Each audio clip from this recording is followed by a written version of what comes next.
Be honest with you. If your classroom is out of control, the problem is probably not your students. Instead, what the problem is, it's your systems. You don't have the right systems in place, or you're not using the right strategies in order to have effective classroom management. But don't worry, you're at the right place. That's what we're going to talk about here today. You're not alone. We have all been there. I've been there too. Talking over students, having to repeat directions, being so frustrated and tired by the end of the day that all you can do is go home and fall out asleep in your bed. Today, I'm going to share with you 5 strategies in which you can use to help take back your classroom, take back your control. And I promise you, you're going to feel so much better. The first thing I'm going to tell you to do is to start strong. Those first 10 minutes of your class are going to make or break your day. What do I mean? Instead of allowing your students to come in and have nothing to do, have things for them to do as soon as they hit that door. Our idle mind is the devil's workshop. So have that bell ring already ready. Have your clear instructions already written out on the board, on a sheet of paper, on something, somewhere where your students can see it. Train your students to start immediately. Don't allow them any downtime. We had an incident that happened recently at a school in which I worked. And when they were interviewing the students about what happened, one of the main things they said was they were bored. They didn't have anything to do. And because of this downtime, they were allowed to get into a lot, and I do mean a lot of trouble. So we have to make sure that our students don't have any downtime. We have to have something for them to do constantly. So let's make sure when they walk in, they have their bell ringers, they have the clear instructions, and they know what to do and what to expect.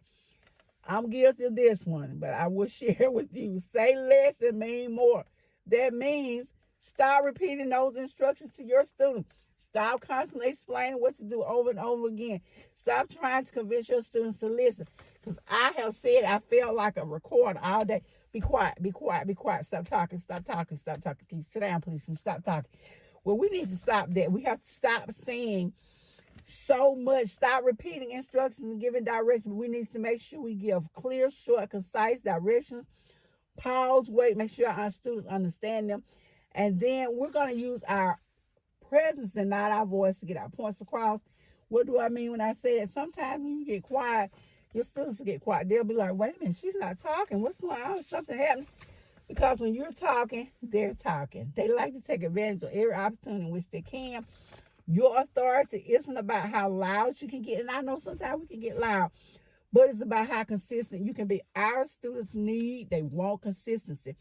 I had a coworker, and I love that guy to death, but he screamed all day. You could hear him because stop, but you just holler out, yell. And you would think he had control of his class, but he didn't. And it seemed the more he yelled, the less his class did what he told them to do. So yelling is not going to help you. But now sometimes we feel like that's the way in which we should go. Are you guilty of this? Let me know in the comments if you've been guilty of yelling at your class and expecting to get results. If you got some results, tell me exactly what they were. I don't want to hear this one, but I'm going to share it with you anyway. And I've said this one over and over again.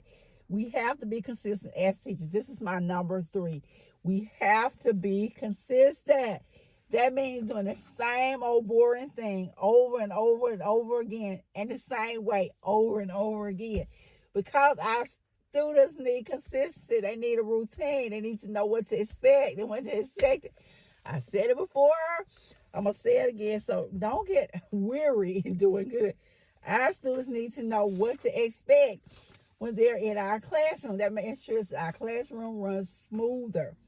My 4th point is correct behavior as soon as it happens, and correct in a way that's not going to embarrass the student. Don't wait 2 or 3 days later and get on your kids about something they did or some misbehavior they had in your classroom. You have to go ahead and address it. And I mean, you have to address it then. And when you do it, don't just tell the whole class. If at all possible, try to call this student out and talk to them privately.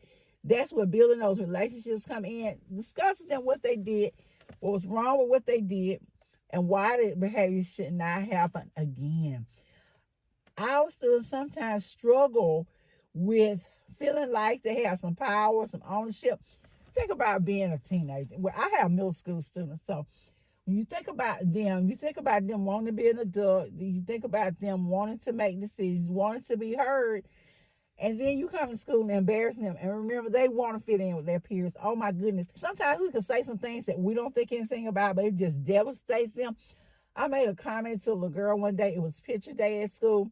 She had an outfit on when she came to school because I saw her before she got there. And then in the course of the day, before I knew she had changed clothes, and I asked her, I said, well, what happened to what you had on this morning? Because I thought what she originally had on was cute. And honey, she went off on me because she was embarrassed. And she told me, like, you embarrassed me. I said, well, I wasn't trying to embarrass you. I just happened to think what you had on at first was cute.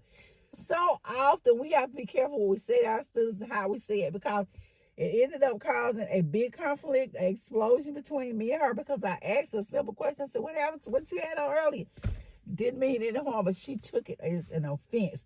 We have to pick our battles. When we're going to address our students, we need to try to walk over to them quietly before saying anything. Use a calm voice, address the behavior, not the student's character. And we have to build respect and trust between us and our students. When our students know we respect them, when they know we trust them, then they can begin to trust us.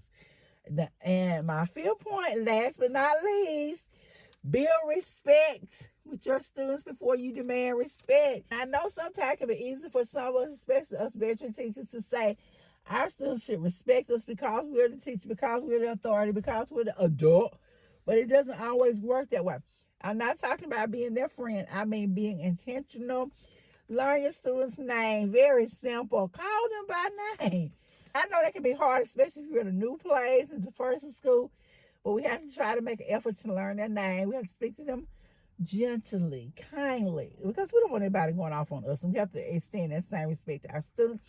When they do something or they are making an attempt to do something in class, please acknowledge their efforts, because when I think about myself, I think about being on a job, another job, we want our boss to recognize us when we do something good, and when we make an effort to do something. Go ahead and tell them, good job, a good try. And I think about the little cartoon, Kif. There's an episode about thank you where they get invited to a high school party. When this guy, I can't remember what the guy's name was, but anyway, they're at the party, and the guy has them doing all of his chores. They're doing all his cooking and cleaning and taking coats and fixing drinks and all of the things, and all they want for the guy to just tell them thank you. And he never does. And so then when they get home later that day, Beryl, who's Kif's mom, I forgot what it is she does for them, and they tell her thank you. She's like, oh, and that's all she wanted to hear. So sometimes our students just want to be acknowledged. They just want to know that they did a decent job. So go ahead and acknowledge their efforts when they do something. And be sure to tell me if there's ever been a time in which you felt left out because your boss or something happened and you didn't feel like you were acknowledged. This has been LaWanda Shields with TQ Classroom, talking about things in which we can do to help make our students feel like they're seen, they're heard, they're valued. These strategies will help to correct a lot of the bad behavior in our classroom. Thank you guys so much for listening, and I'll see you in the next video.